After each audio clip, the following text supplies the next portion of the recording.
Hola a todos, ¿cómo les va? Y en este nuevo video que les traigo hoy, les quería hablar del vocabulario electrotécnico internacional. Este es el vocabulario electrotécnico internacional, traído por el ingeniero Carlos Galicia, publicado en Electroinstalador y lo pueden conseguir en su página personal del ingeniero. Es de la norma perteneciente a la norma IEC 60050. Acá el ingeniero hace una aproximación de dicho vocabulario y bueno, y se van a encontrar 8 partes: conceptos generales, materiales, medición, control automático de equipos eléctricos, electrónicos. Bueno, ahí lo tienen bien.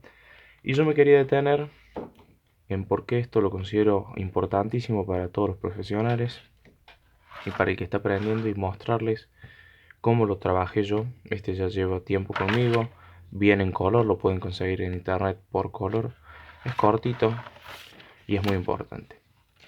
Empezamos con definiciones. Como pueden ver, los términos se utilizan ISO y IEC, las normas ISO, las normas IEC. Cuando corresponden la definición que se va a dar, se la encierra entre paréntesis. El concepto de seguridad como un concepto de libre de un riesgo inaceptable.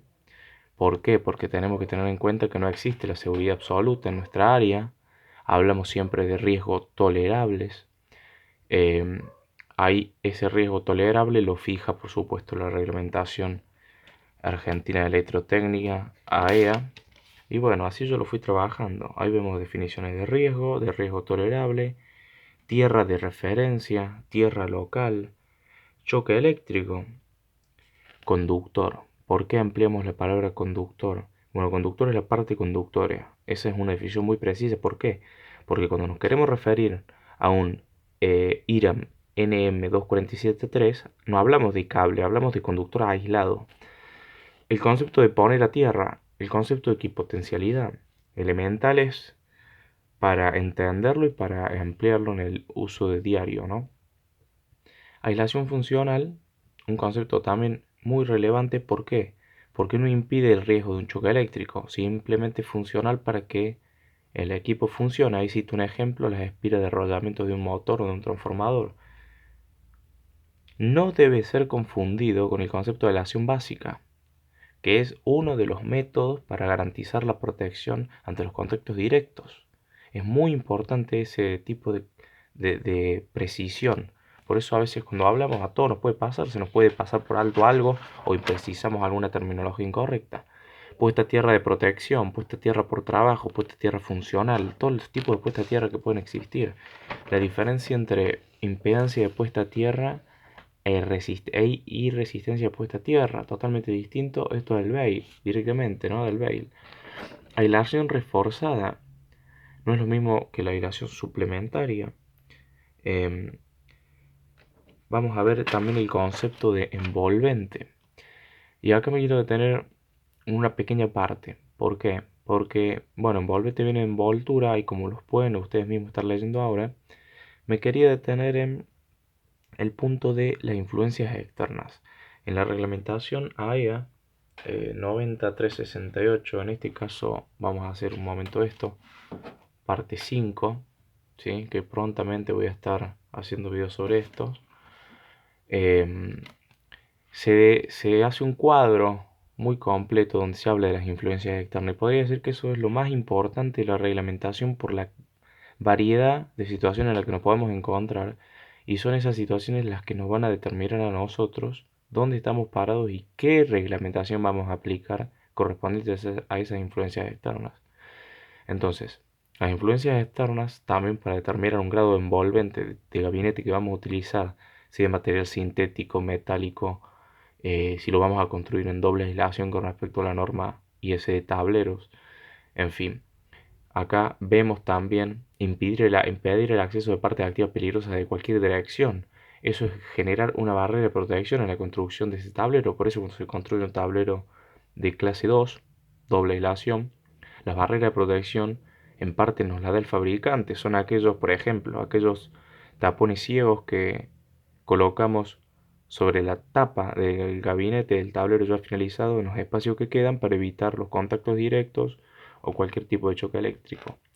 Aquí entramos en un concepto de más fisiológico, se podría decir, en el sentido más terminología médica, y la definición a contraparte o lo que dice el diccionario de la Real Academia Española, porque no es lo mismo la terminología electrotécnica que la definición que puede brindar el diccionario. Muchas veces a menudo el tema de electrocución es mal empleado porque hablamos de que se electrocutó y después salió vivo. Queda vivo, no, el que se electrocuta se muere directamente. Bueno, seguimos con conceptos. No me quiero detener en todo porque quiero que lo lean, lo pueden conseguir, buscar. Pero sí quiero detallar algunas particularidades. El concepto del punto dado, muy importante. Acá, bueno, acá tenemos el concepto de doble aislación. Ahora yo pregunto, para que ustedes también vayan pensando. Un conductor tipo energía 2178 IRAM, tipo energía, ¿es un conductor con doble aislación? Mm, bueno, sí y no en parte. Primero que nada, no lo es porque la única aislación que está certificada es la del conductor interno, que puede ser, supongamos, un IRAM NM2473, si hablamos de un tipo de energía de 2 por 6 milímetros, por ejemplo. Pero sin embargo, la envoltura aislante que lo recubre o que lo refuerza no es una envoltura que está certificada, por lo cual no se puede hablar de una doble aislación en el cable. Eso es un cable.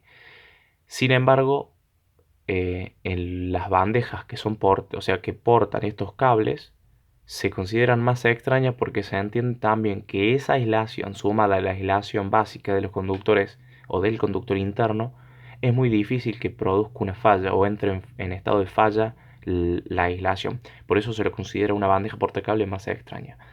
Acá hablamos de los aislamientos, puede ser XLPE de 1,1 kV, y estas son las normas que los regulan.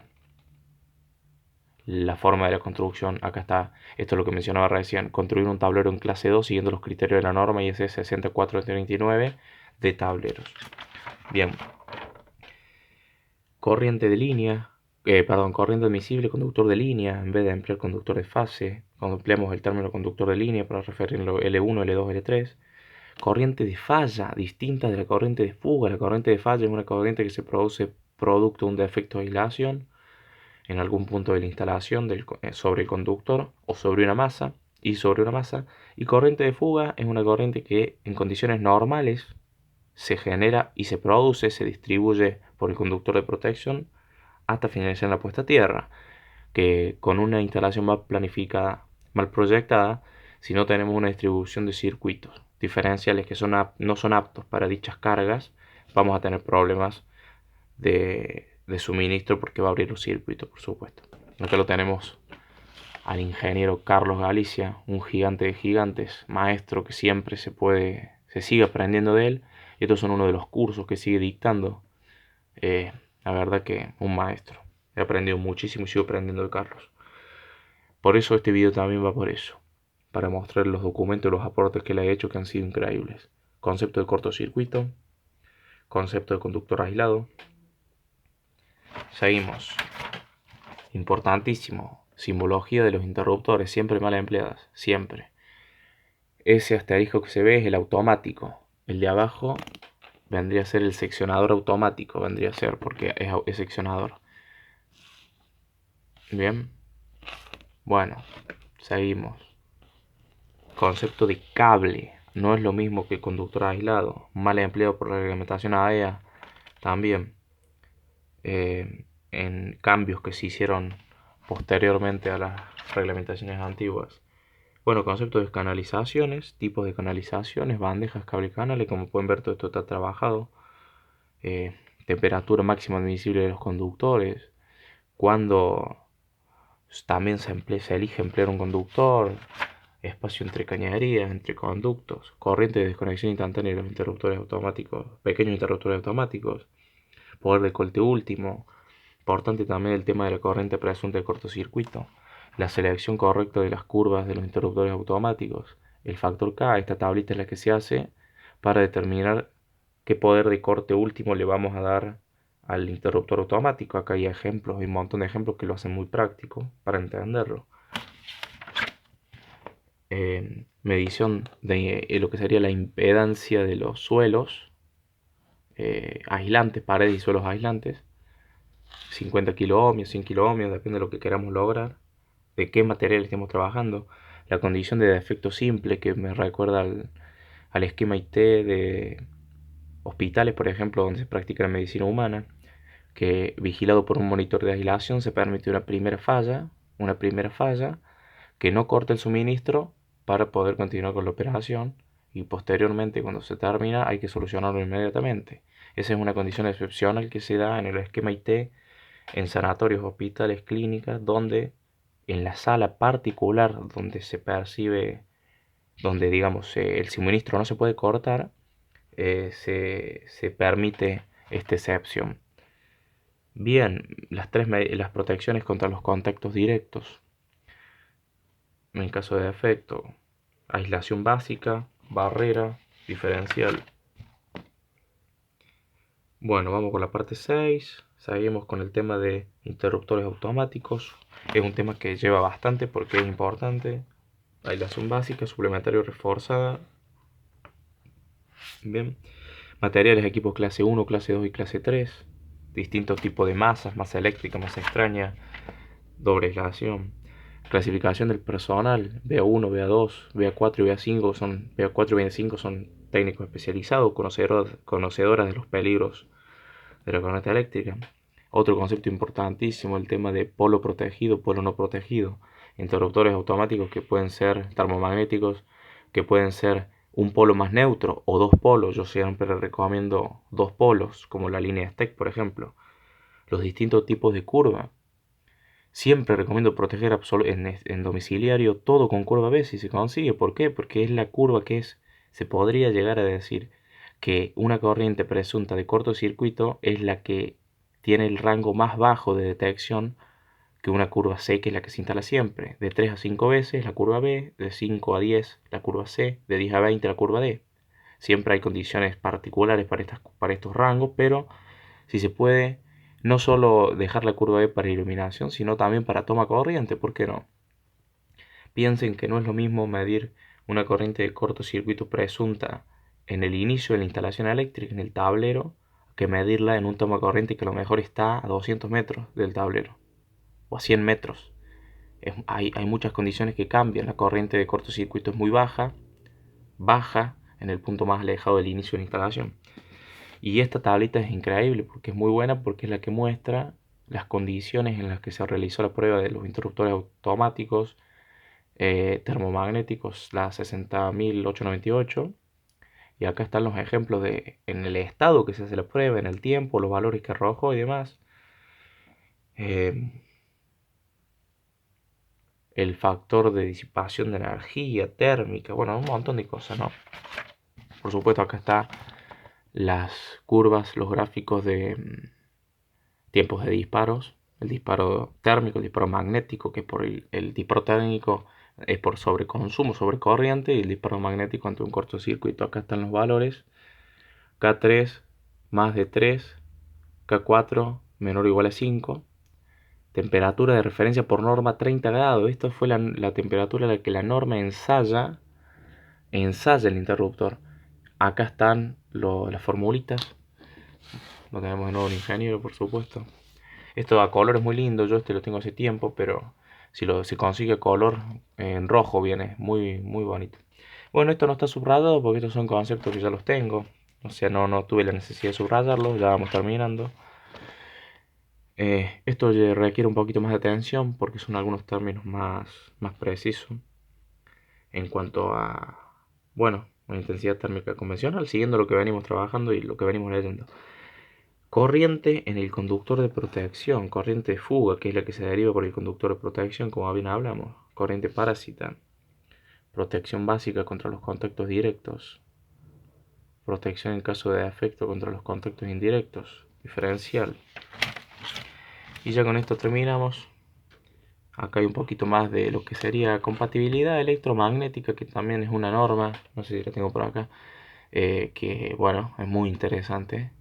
Habla de los circuitos que tienen, se podría decir, distinto origen eléctrico, o electrónicos, si pueden convivir juntos y qué medidas tomar para evitar interferencia. Un tema muy interesante. Acá hay una pequeña fe de ratas de alguna simbología que de mayor o menor que se puso mal, pero bueno, yo creo que lo dejamos con el ingeniero. Un maestro de maestro, como ya dije, siempre se puede aprender de él. Y recomiendo este documento que lo pueden conseguir en internet tranquilamente. Vocabulario Electrotécnico Internacional, el BEIL, de la norma ISO 60050. Y bueno, esta va a ser la primera parte de la serie de videos que se van a venir hablando un poquito de todo esto. Así que si les gustó, dejen like, comenten, suscríbanse. Ya nos vemos. Saludos a todos y que anden bien.